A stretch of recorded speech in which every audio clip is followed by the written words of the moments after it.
Tripoli, un samedi soir. Vue de l'intérieur d'une automobile de fabrication occidentale, la capitale libyenne est une ville qui ressemble à beaucoup d'autres en Méditerranée. Immeubles modernes, de bureaux, souvent loués à des sociétés occidentales, magasins éclairés à giorno pour attirer le consommateur libyen acheteur de produits occidentaux, jeune tripolitain enviré. Mais la silhouette omniprésente de Kadhafi fait de Tripoli une ville différente des autres capitales méditerranéennes.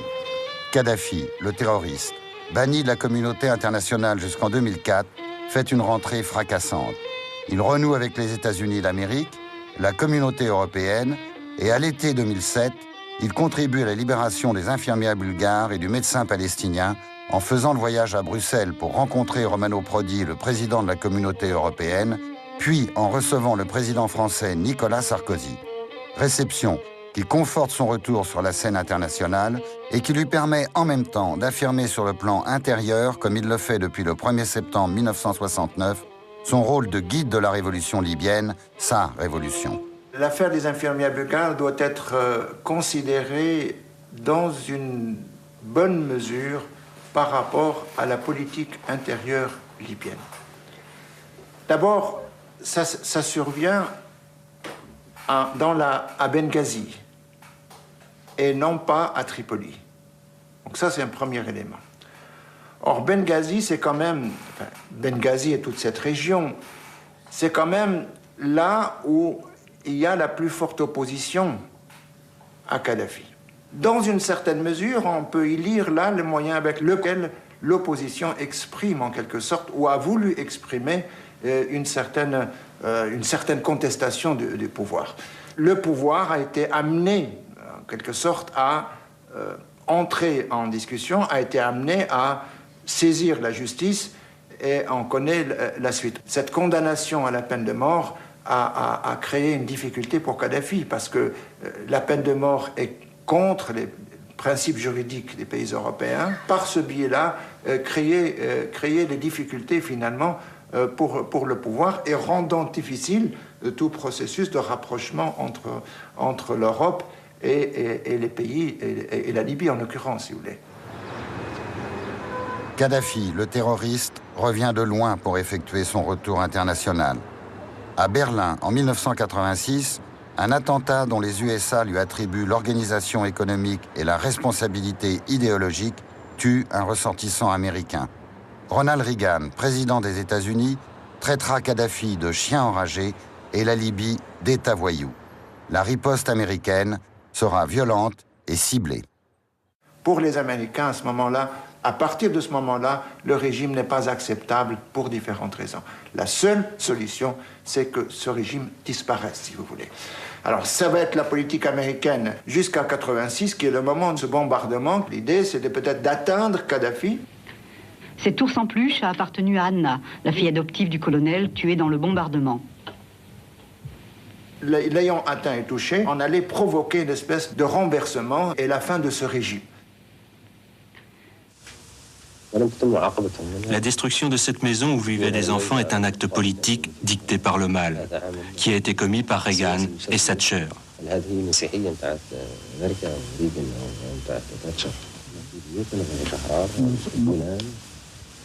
Nous voulons vivre en paix, nous voulons dormir dans nos maisons. Nous voulons vivre libres, en sécurité, et ils nous considèrent comme des fous. Qui est fou? Celui qui est venu d'Amérique bombarder cette maison ou celui qui dormait dans cette maison? Ensuite, il y a eu donc l'affaire de Kirby en 1988, et on connaît la position américaine qui consiste à dire à ce moment-là que les Libyens sont responsables. Les Libyens, eux, ils ont toujours proclamé leur innocence. Et le Congrès américain aussi, pas dans ces années-là, mais progressivement, on s'est acheminé vers le fait et l'évidence, progressivement, qu'en fait, les vrais coupables n'est pas Kadhafi ni le pouvoir kadhafien en Libye. Kadhafi, le terroriste, cette fois contre un avion de ligne français.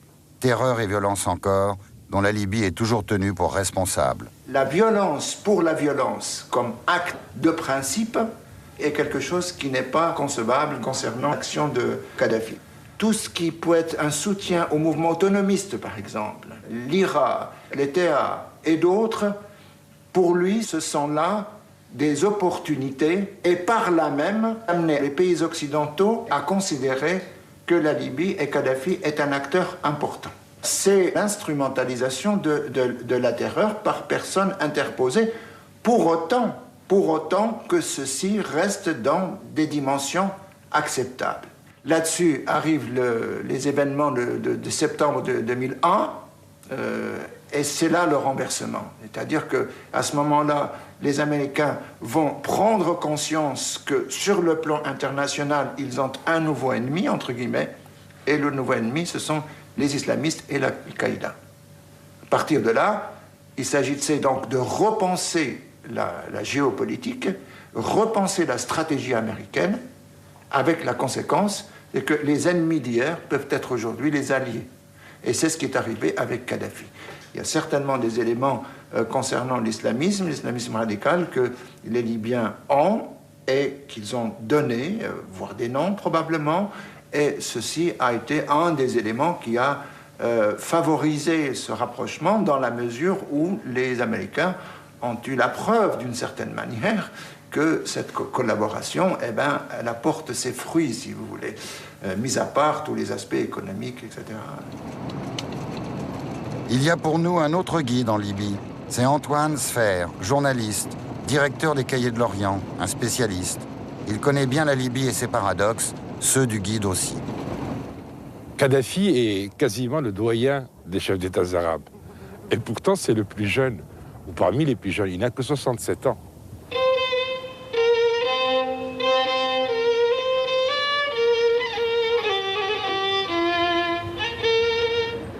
Muammar Kadhafi, né en 1942, a dès le début, dès son adolescence, est entré en rébellion.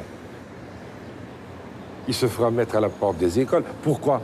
Parce qu'il refusera, par exemple, de se lever devant un inspecteur d'académie anglais.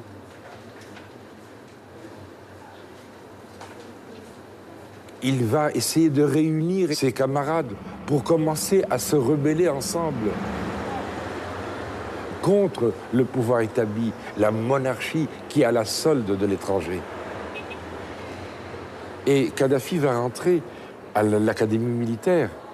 Et devenu sous-lieutenant, il va se promener à bord de sa coccinelle, celle-ci, celle-là même, qui trône au musée national.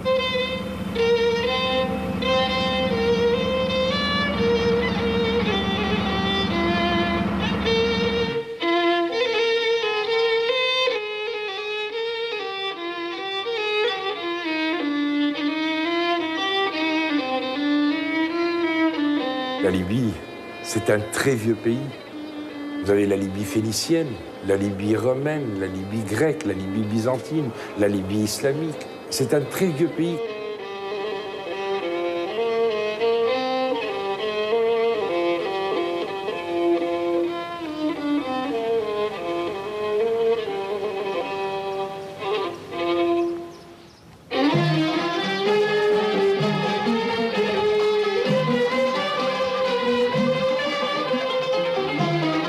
Leptismania, le plus grand vestige romain de la Méditerranée, plus grand que Pompéi. Leptismania, l'œuvre d'un homme, un Libyen qui est devenu l'empereur Septime Sévère, qui a construit sa ville sans en renier les origines phéniciennes. Septime Sévère, 21e empereur romain, meurt en 211 de notre ère.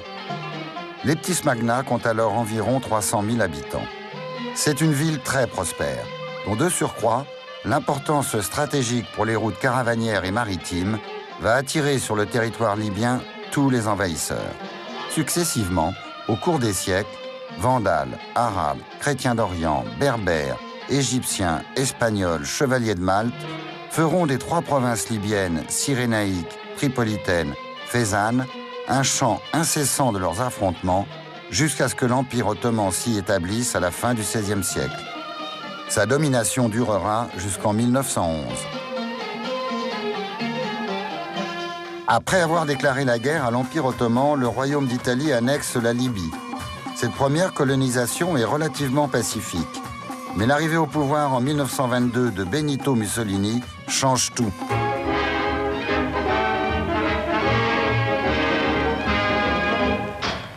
À son arrivée sur la terre africaine, le Duce est accueilli à Tobruk par le maréchal Balbo.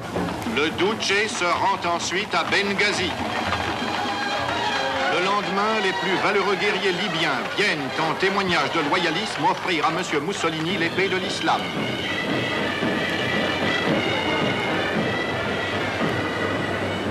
Nous sommes sur une des places italiennes, mussoliniennes, dirais-je, de Tripoli. Il y en a plusieurs dans la ville. Les relations avec l'Italie sont particulières. Elles ont à la fois été très mauvaises et aujourd'hui très bonnes, mais en même temps, l'Italie est le représentant du colonisateur. Ce colonisateur qui a été oppresseur et qui a fait beaucoup de martyrs parmi la population libyenne. 13 000 colons italiens arrivent en Libye où leur établissement a été minutieusement préparé. Ceux qui vont mettre en valeur les terres de la colonie sont accueillis par le maréchal Italo Balbo, gouverneur général de la Libye. Chaque famille aura une ferme de 40 à 50 hectares et une maison avec ses dépendances.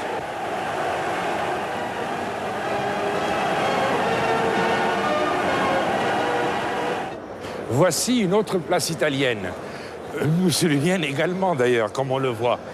L'autre s'appelait la place de la dignité retrouvée contre l'oppresseur, l'occupant. Celle-ci s'appelle la place d'Alger. Le fascisme italien, nostalgique du grand empire romain, installe en Libye, qui compte alors 800 000 habitants, 120 000 colons pour, à l'instar des Anglais en Égypte et des Français en Algérie, s'établir durablement en Méditerranée du Sud.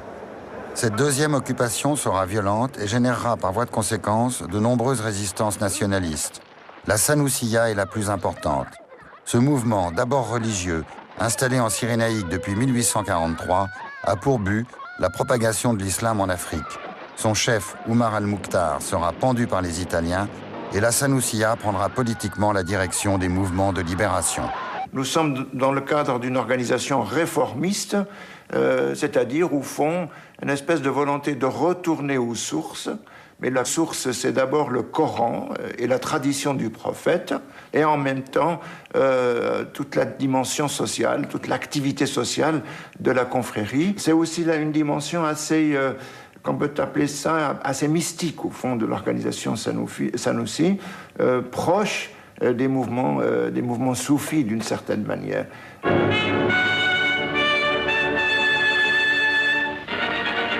Une grande bataille fait rage depuis la mi-novembre sur le front de Cyrénaïque.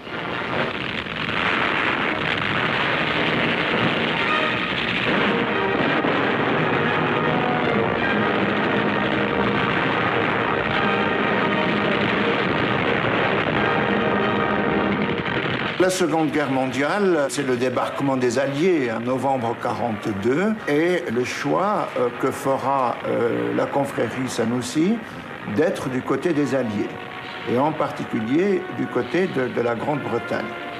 Et donc il va y avoir, à ce moment-là, la confrérie et son chef, Idriss Sanoussi, est au Caire.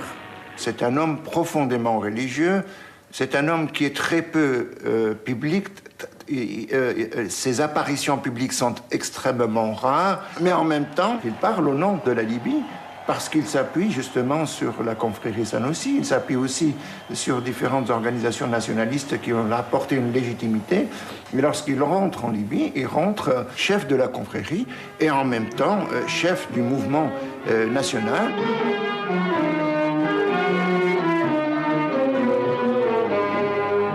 Et lorsque l'indépendance est obtenue, donc le 24 décembre 1951, c'est un pays misérable. Une structure agro-pastorale, c'est un pays dépendant, mais dépourvu de moyens.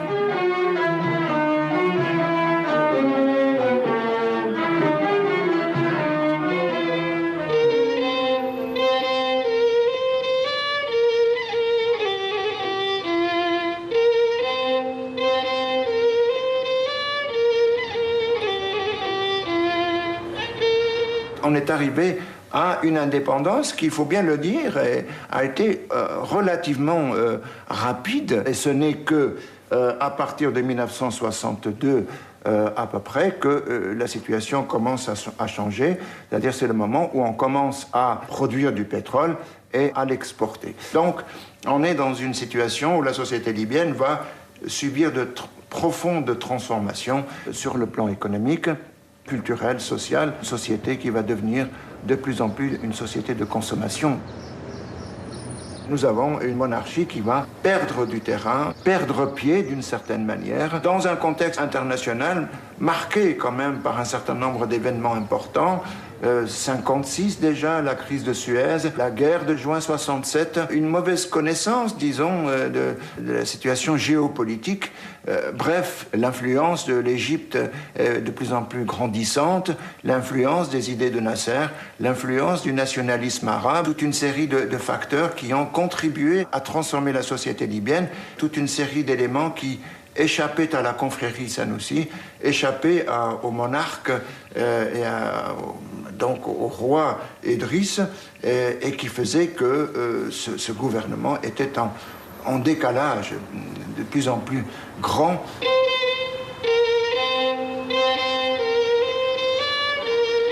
Mais la goutte qui fera déborder le vase, ce sera la guerre de juin 67, israélo-arabe. Et là, le roi Idriss, le monarque absolu, et qui est en fait sous la tutelle des étrangers, va refuser de se solidariser avec le reste des pays arabes. Et les Libyens vont se sentir humiliés, frustrés. Ils accueilleront la révolution comme une libération, et c'est normal.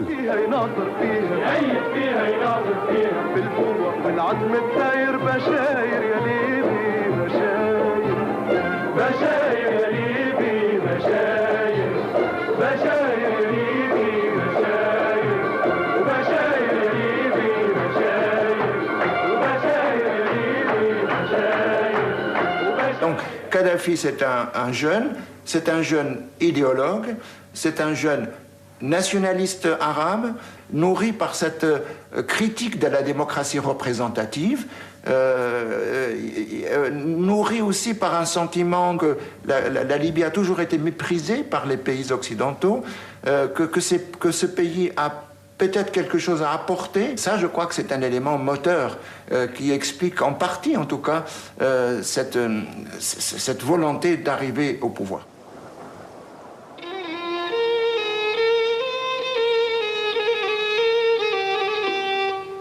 Kadhafi, lui, est le véritable enfant de ce désert qui nous entoure. De ce bout du monde, ce 1er septembre 69, le monde arabe découvre un jeune homme de 27 ans. Je pense que ce qui caractérise, si vous voulez, Kadhafi, c'est retour aux sources et en même temps modernisation. Alors ça paraît paradoxal, mais ce n'est paradoxal que dans une certaine apparence. Retour aux sources, c'est-à-dire par rapport au Coran. C'est un homme personnellement relativement assez religieux, mais loin d'être fondamentaliste évidemment. Il considère que le Coran appartient à tous. Les spécialistes du Coran sont des spécialistes qui ont été formés en effet, mais qui ne peuvent pas prétendre avoir le monopole.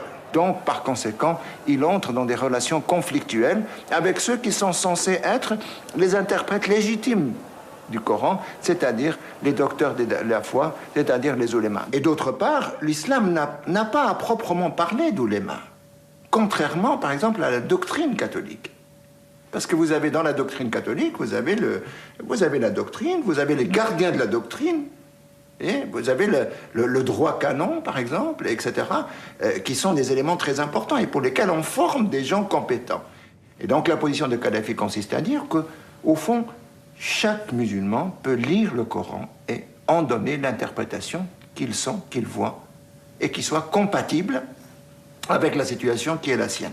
C'est un petit peu le sens de cet effort et de cet effort d'interprétation et qu'on appelle ijtihad. Donc, pour moi, c'est un élément important concernant, si vous voulez, ce qu'on peut appeler un rapport démocratique au Coran. C'est-à-dire qu'au fond, c'est un rapport démocratique dans le sens où la parole n'est pas confisquée. Et cette idée, si vous voulez, de ijtihad introduit, si vous voulez, cet élément nouveau c'est qu'il n'y a pas le monopole du sacré. Je ne mélange pas la révolution avec les mouvements de libération à caractère religieux ou racial ou autre. L'homme est digne de la liberté, quelle que soit sa religion, quelle que soit sa race. Et les peuples opprimés ont le droit de faire leur révolution, qu'elle soit dans la terre d'islam ou ailleurs. Est-ce que vous considérez que l'imam Khomeini est un modèle pour l'islam?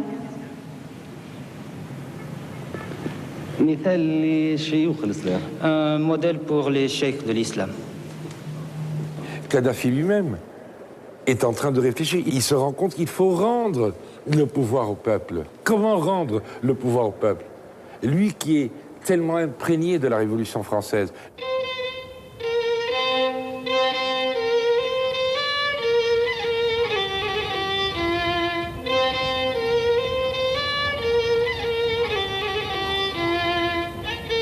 On croit qu'il règne sur la Libye. En fait, c'est vrai qu'il décide, mais il n'est pas tout à fait le seul. Il doit tenir compte, lui, l'enfant du désert, il doit tenir compte de toutes les tribus, de tous les clans, de toutes les familles qui composent et qui constituent la démographie libyenne. C'est ça le plus important. Il va commencer par réfléchir comment il peut y avoir des comités populaires de base, les Cha'biyat, jusqu'à arriver à l'Assemblée du peuple, le Parlement. Et à partir de là, il leur dit, il le répète, prenez des initiatives, le pouvoir c'est vous.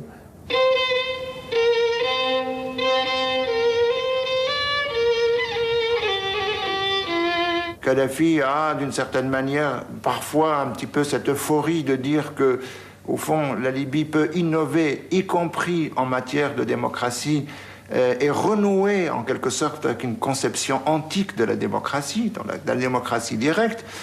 Il y a donc eu, si vous voulez, à partir de 1969, et surtout après la révolution dite culturelle de 1973, cette idée de radicaliser la vie politique et d'instaurer une espèce de démocratie directe. Et en principe, ces comités populaires, donc ces formes d'exécutif, sont l'émanation de ces congrès populaires.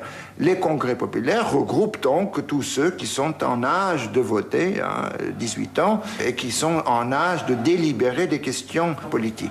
Donc, la démocratie, au sens où Kadhafi l'entend, c'est un système de gouvernement où le peuple délibère dans les congrès populaires, et de ces congrès populaires sortent des organes exécutifs qui ont pour charge d'appliquer ce qui a été décidé au congrès populaire. Les masses populaires prendront le pouvoir un peu partout et érigeront le pouvoir populaire par le canal des congrès populaires de base et les comités populaires. Même en France, malheureusement, la Jamaïrie a été avortée par 2 fois en France. Premièrement, après l'écroulement de la Bastille, et l'autre lorsque, en 64, ou plutôt en 68, lors de la révolution de 68, la révolution estudiantine, qui a vu naître plusieurs comités un peu partout, mais la révolution populaire a été avortée en France. Mais les peuples seront néanmoins les vainqueurs. Et c'est là où il y a un élément de complexité, c'est-à-dire que les grandes orientations concernant les aspects économiques, les aspects sociaux, les aspects juridiques, ne viennent pas évidemment de la société elle-même. On n'est pas dans le gouvernement spontané. Il y a une impulsion, en quelque sorte, qui vient de Kadhafi et de ceux qui sont autour de lui. Cette stratégie de légitimation des pouvoirs et la stratégie de ces innovations politiques, il ne va pas les chercher dans une légitimité démocratique.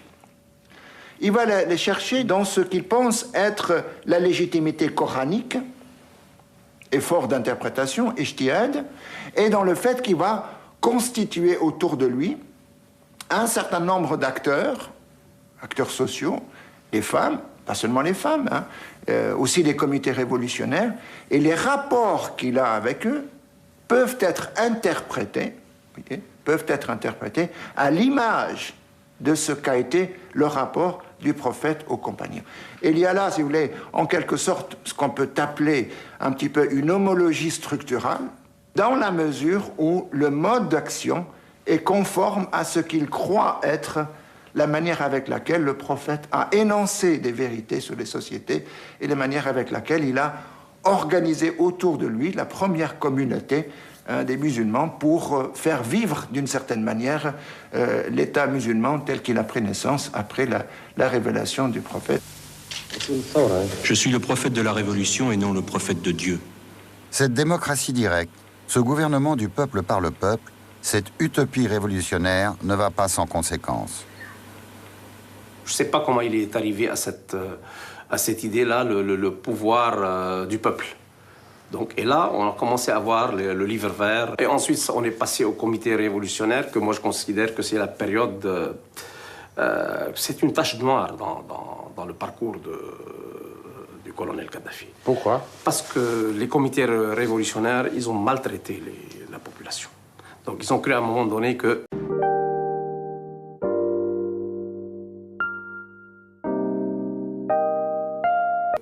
Ils tenaient tout en main. C'est la révolution culturelle chinoise. C'est ça. Bon, oui, si vous voulez, c'est un peu ça, mais bon, à la libyenne, si vous voulez. Et là, il y a eu beaucoup de bavures, beaucoup d'erreurs vis-à-vis des Libyens. On l'accusera d'éliminer ses opposants. Il dit lui-même, ce ne sont pas mes opposants. Ils sont des opposants de la République, de la Jamahiriya. Encore Saint-Just, encore Robespierre. Et il reviendra là-dessus à plusieurs reprises. Qui peut protester contre qui alors que c'est le peuple qui détient le pouvoir? En Libye, il n'y a pas de gouvernement. Et il n'y a pas de parti au pouvoir ni de parti d'opposition. Le pouvoir est entièrement entre les mains du peuple à travers les congrès populaires de base et les comités populaires. Il n'y a aucun sens à l'opposition dans un contexte où le peuple ne peut s'opposer à lui-même puisqu'il détient lui-même le pouvoir. Aujourd'hui, on ne peut pas dire qu'il y ait une opposition en Libye, non. Installés dans les plus petits villages, les comités révolutionnaires seront donc, bien qu'écoutés, seulement consultés par le guide. Ainsi, pour irriguer le pays, Kadhafi décidera de lancer le projet de grande rivière artificielle pour pomper l'eau enfouie sous les sables depuis des millénaires. Ce gigantesque système d'arrosage coûtera plus de 3 milliards de dollars payés grâce aux revenus du pétrole. Il sera éphémère car il n'existe que 50 années de réserve d'eau fossile.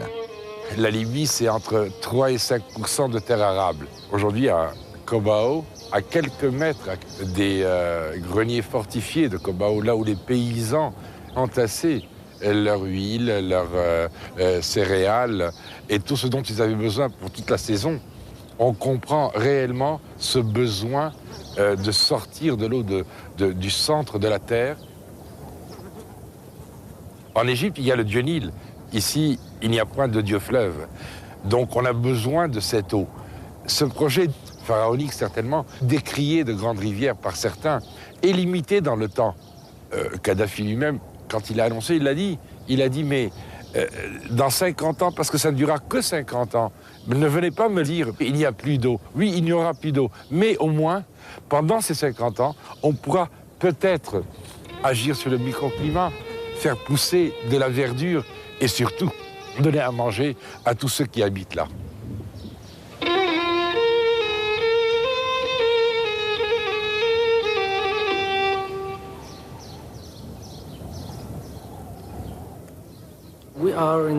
Nous sommes dans la salle de contrôle de la grande rivière artificielle. La grande rivière artificielle est la solution libyenne à la pénurie d'eau dont souffrent les citoyens libyens depuis les années 70-80.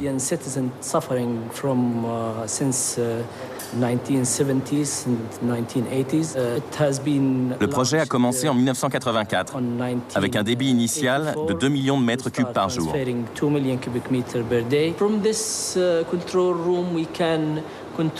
Depuis cette salle, nous pouvons contrôler tous les circuits du réseau pour que l'eau coule 24 heures sur 24 et 365 jours par an.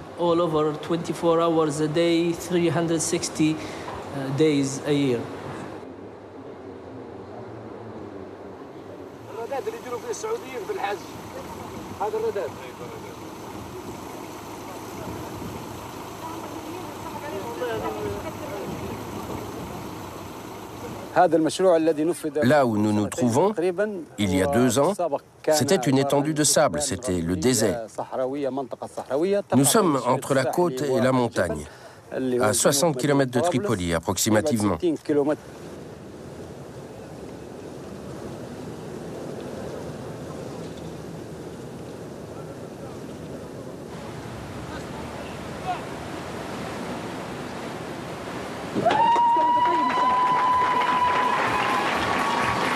Après 12 ans de travaux, l'eau, en 1996, arrive enfin à Tripoli. La Libye, seul pays au monde qu'aucun fleuve permanent n'irrigue, peut alors développer son agriculture. L'objectif, l'indépendance alimentaire, n'est cependant toujours pas atteint aujourd'hui.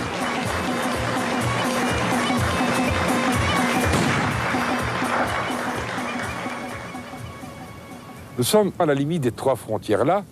Nous avons la Tunisie. Ce petit bosquet qu'on voit, c'est là précisément où les Français, à Borges-le-Bœuf, ont maintenu pendant 3 ans Bourguiba, le père de l'indépendance.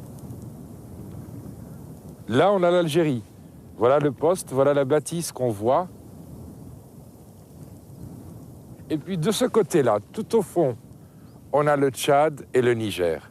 Voilà ce qu'a voulu faire Kadhafi, réunir tout cela. Il a voulu réunir, comme Nasser, tous les peuples arabes et les pays arabes. Il a voulu leur insuffler, comme Nasser, leur insuffler l'idée d'une culture commune, d'une langue commune, d'un espace commun. La jeunesse arabe a trouvé en Kadhafi une continuité. C'est pas encore l'héritier. Donc l'héritier, c'était après que la mort de Nasser, où on a commencé à dire qu'il est l'héritier de Nasser. Le président Nasser, lors d'une réunion publique à Benghazi, présentait Mouammar Kadhafi en ces termes. C'est lui le porte-drapeau du nasserisme et le rénovateur de la jeunesse de la révolution arabe. Nasser is a leader for all the Arab nations. Nasser est un leader pour tous les Arabes. But I am just in Libya. Je suis simplement un Libyen. Simplement un soldat. Nasser, il a dit une phrase importante, que lui, il est le garant de l'Union arabe. Donc, et lui, il a pris ça et tout le monde a suivi après. Kadhafi était innocent et il était aussi naïf à l'époque. My life in the political, in the activity, Mon expérience dans la vie politique is just a few months. Est trop fraîche. But I can't. Je ne peux pas préjuger l'avenir. Donc, lorsqu'il voulait faire une union avec Bourguiba, par exemple, ouais. Ça ne passe pas. C'est pas la même chose, c'est pas le même bord, c'est pas les mêmes idées.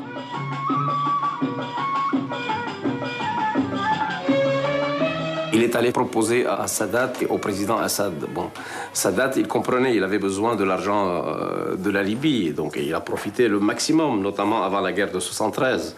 Donc il a profité le maximum, donc on lui achetait les armes, il payait tout, donc voilà. Mais ne serait-ce le président Assad, il prenait ses distances, on voyait, il était pour l'union, parce qu'il ne peut pas refuser l'union arabe, parce qu'il est unioniste. Donc il ne peut pas refuser, mais on savait, on voyait que ça ne marchait pas. Mais les régimes politiques dans les pays arabes ne sont pas fixes, ne sont pas stables. Il viendra peut-être d'autres avec qui nous pourrons nous entendre. Kadhafi, lui, a abandonné son idée d'unité arabe. Au moment précisément où cet espace arabe est totalement éclaté. Il s'est tourné vers l'Afrique et ça marche. En Afrique, on a accepté son rôle précisément parce qu'il s'est amené avec son orientation, avec son aide, avec ses investissements. Et ça marche tellement bien que maintenant, on voit Kadhafi l'Africain et on a oublié un peu le Kadhafi arabe. Pourtant, il l'est resté. Il s'aperçoit que l'Afrique pèse en tant que réalité et en tant qu'entité plus ou moins. Et qu'à partir de là, il entre dans une logique qui est une logique de coopération et d'une politique africaine qui est la sienne depuis le milieu de 90 jusqu'à maintenant, et ceci allant de manière s'intensifiant progressivement. Il est alors évidemment, il n'accepterait pas qu'on dise ça comme cela, mais il est dans la tradition finalement de la confrérie Sanoussi, c'est d'être la Libye étant la zone de contact finalement entre la Méditerranée, donc l'Europe, et l'Afrique. Il ne faut pas oublier une chose, que la Libye maintenant est un grand acteur au niveau de l'Afrique. Et il joue dans la il ne faut pas sous-estimer. Il joue, c'est pas uniquement, mais il devient maintenant être le sage. Il veut réconcilier tout le monde, il arrive parfois, etc. Il aide ses pays. Il faut voir, lorsqu'il fait ses tournées en Afrique, des centaines de milliers qui courent derrière lui.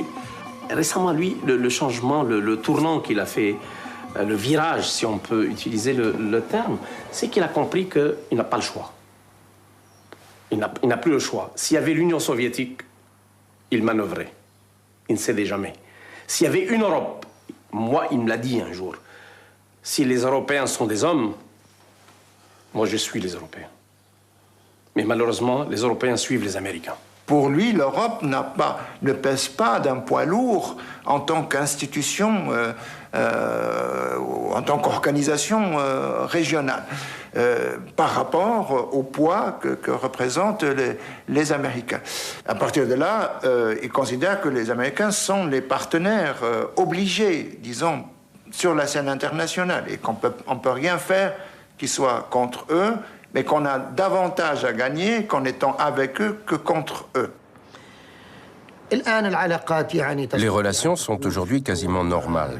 Et évidemment, c'est un bien pour le pays.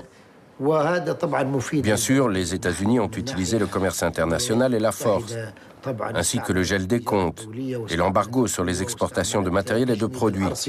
Et ils ont refusé d'accueillir nos étudiants. Tout cela a perturbé nos industries pétrolières et notre développement économique. Mais les sociétés américaines ont également été touchées. La reprise des relations et l'élimination de tous ces obstacles ont donc encouragé les sociétés américaines à revenir en Libye. Et ceci a entraîné une forte reprise d'activité. À partir de là, la Libye a repris ses anciens contrats et donc signé d'importants contrats pétroliers. La reprise du commerce entre les deux pays a permis le développement du commerce en général. Le pétrole libyen a pu être exporté vers les États-Unis. Et nous sommes dans la dernière étape, qui consiste à effacer les différends entre la Libye et les États-Unis.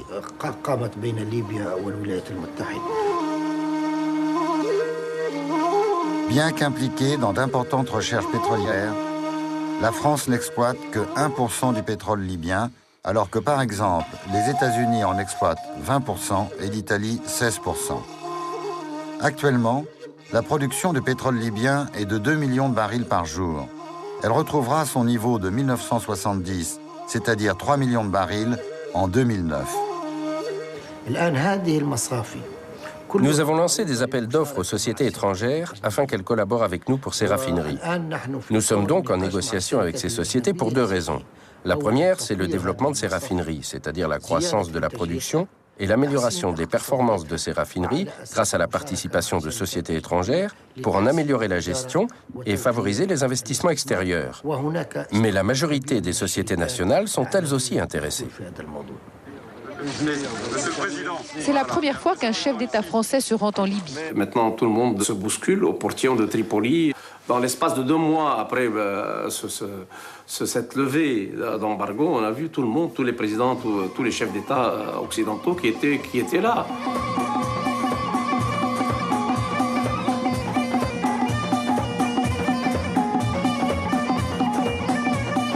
En fait, tout est possible.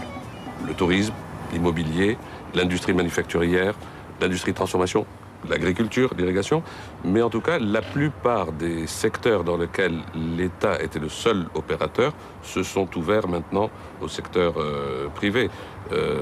Dans la téléphonie, il y a un opérateur privé. Dans les hôtels sont en cours de privatisation, les choses avancent à un bon rythme. Le transport aérien, il y a aujourd'hui plus de 3 ou 4 compagnies aériennes libyennes qui ne sont pas étatiques, dans le secteur des banques également. Le code d'investissement en application actuellement permet des partenariats, mais en donnant la majorité aux partenaires libyens. 51%, 49%. Avec plus de 1500 km de côte méditerranéenne à aménager, la Libye fait aussi rêver tous les opérateurs touristiques occidentaux. En ce qui concerne les mesures touristiques, nous avons axé notre travail sur des atouts importants pour l'investissement. Ce que souhaite l'investisseur, ce sont des décrets clairs, des garanties, des franchises, la stabilité économique, des facilités pour les entrées-sorties des touristes ou des investisseurs eux-mêmes. Tout ce que je viens d'évoquer est désormais une réalité dans les lois, les procédures et les décisions du Comité populaire en Libye. Et dans le cadre de ces projets, ces avantages que nous fournissons sont détaxés durant 5 ans ou parfois 8 ans. Nous accordons aussi des avantages douaniers, soit aux Libyens, soit aux étrangers pour tout le matériel nécessaire au projet. Il y a sur ce point égalité entre les Libyens et les étrangers. L'investisseur a aussi la possibilité de vendre le projet à tout moment et de transférer son apport financier à l'extérieur du pays. Nous avons aussi encouragé les banques à financer 50% des projets touristiques, en prenant en compte évidemment les conditions de la Banque centrale.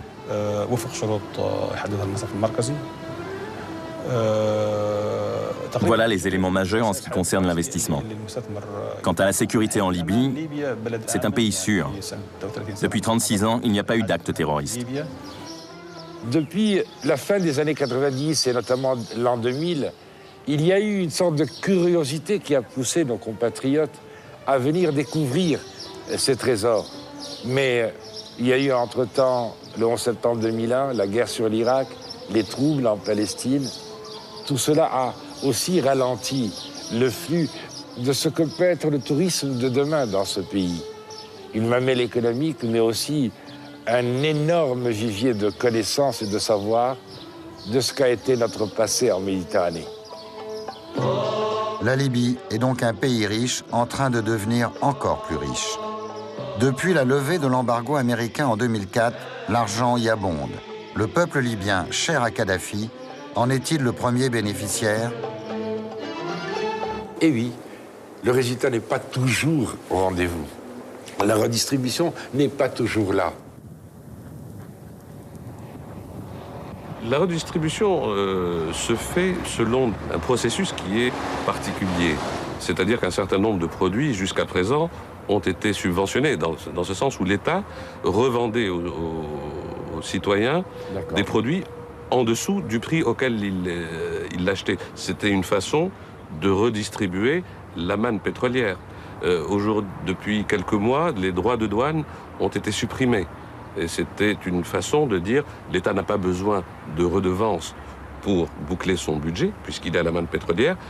Nous abaissons donc les droits de douane pour permettre aux citoyens d'augmenter son pouvoir d'achat. Le prix de l'essence ici est de 6 centimes le litre. Vous allez faire rêver les Français. C'est vous dire si c'est de la redistribution. Effectivement, ça peut faire rêver en Europe.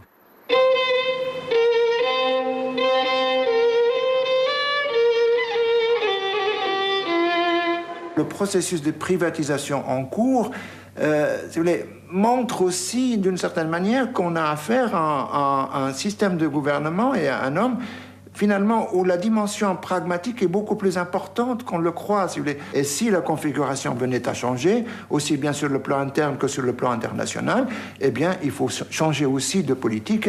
Il y a là une dimension pragmatique, vous voulez, qui contraste de nouveau avec l'image qu'on a de quelqu'un qui en a tendance à présenter plutôt comme un dogmatique, si vous voulez, plutôt que comme un pragmatique. Et cet homme qui passe son temps à lire a envie que son peuple lui-même accède au savoir. Et toujours cet homme du désert va réussir à faire de la femme libyenne, par exemple, totalement analphabète en 69. Une femme alphabétisée à plus de 90% aujourd'hui. Les gens vont à l'école, les enfants vont à l'école. Ils ont accès à l'éducation, à l'enseignement, au savoir. Les droits de la femme existent en Libye dans plusieurs domaines. Par exemple, celui de l'éducation, du droit. Les femmes ont eu la possibilité de devenir avocats, dans la médecine, dans l'ingénierie, dans tous les domaines. Et le taux de femmes dans l'éducation est le résultat de l'obtention de ces droits.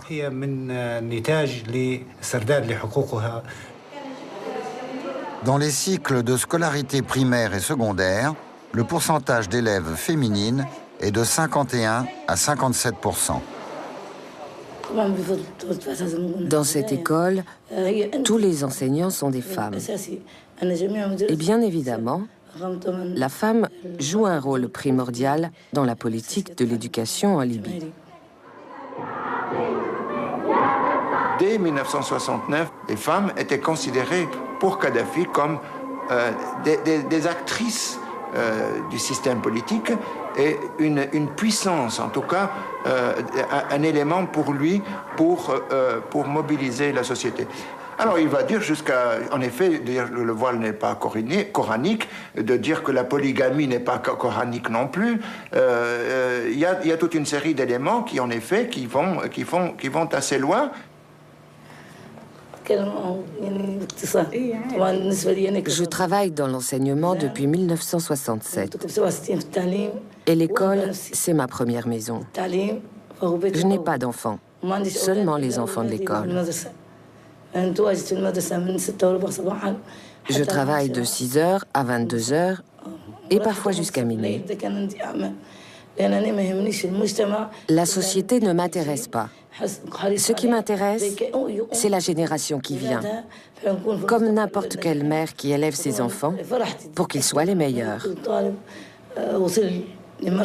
Mon plus grand bonheur est qu'un élève parvienne à un bon niveau d'études et qu'ensuite il se marie et que ses enfants fassent la même chose à leur tour. J'ai déjà connu 4 générations d'élèves. Ce sont mes enfants et je vis pour eux.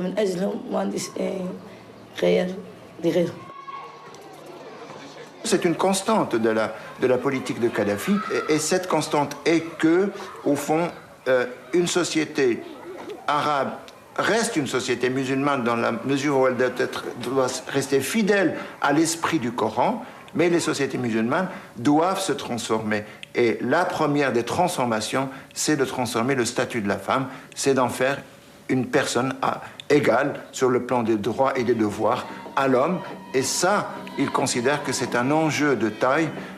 Ils le considéraient déjà en 69, ils le pensent toujours. Et je pense que fondamentalement, les femmes, même si cela ne se traduit pas dans des formes organisées, il y a dans la conscience commune le sentiment que la femme doit quelque chose, si pour autant qu'on peut parler en termes de devoir, mais enfin considère que la prise du pouvoir de 69 a été pour elle un avantage plutôt qu'un inconvénient.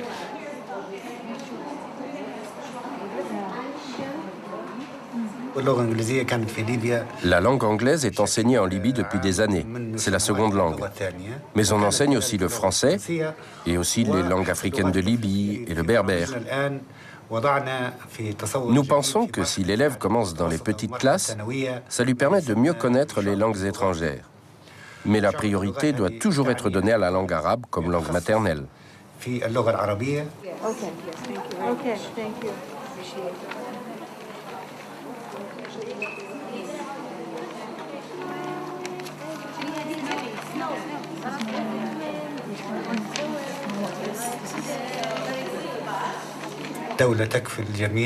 La scolarité est gratuite.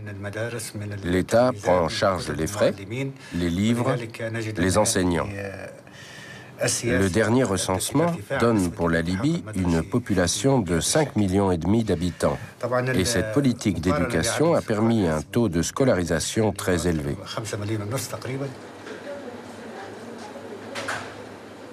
Si, sans conteste, les femmes libyennes se sont ralliées à Kadhafi, qui entre autres leur a accordé le droit de divorce, le guide de la révolution libyenne reste fidèle à sa politique.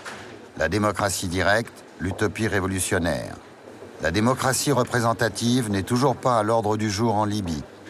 Kadhafi a commencé dès la levée de l'embargo en 2004 l'adaptation de son pays au réel de la mondialisation économique. Il n'est pas prêt d'y organiser des élections. Et je pense qu'il y a chez lui, si vous voulez, cette dimension, encore une fois, utopique, et en même temps ce souci du réel.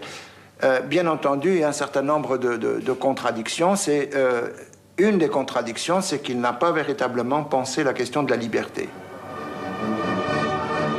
Cet oubli de la liberté agitera le monde politique français lors de la visite du guide à Paris en décembre 2007.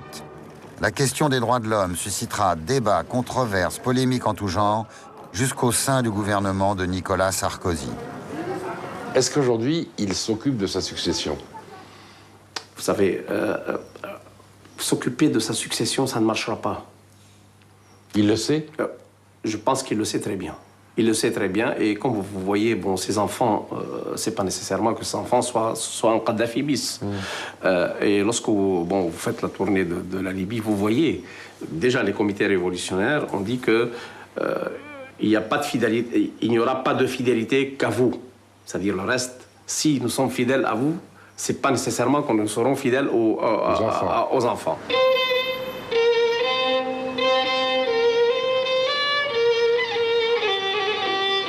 Il reste donc la perspective républicaine. Et ça, je pense que c'est la perspective la plus crédible. Kadhafi n'est pas le plus autorisé pour porter ce projet, parce que justement toute sa critique était contre la critique du modèle républicain et de la démocratie républicaine. Donc il n'est pas celui qui est à même en quelque sorte de porter ce projet. Mais en même temps, il est quelque part le garant, en quelque sorte, d'un certain nombre d'acquis. Kadhafi, je crois qu'il a l'idée du temps, il a l'idée des perspectives à moyen et à long terme. La solution qui était la sienne et qui a permis de mettre en place un système institutionnel correspondait à un moment de l'histoire, mais je pense que quelqu'un qui a une conception assez dialectique de l'histoire, si l'on peut dire, et il considère au fond que l'histoire continue d'une certaine manière, et elle peut continuer sans lui.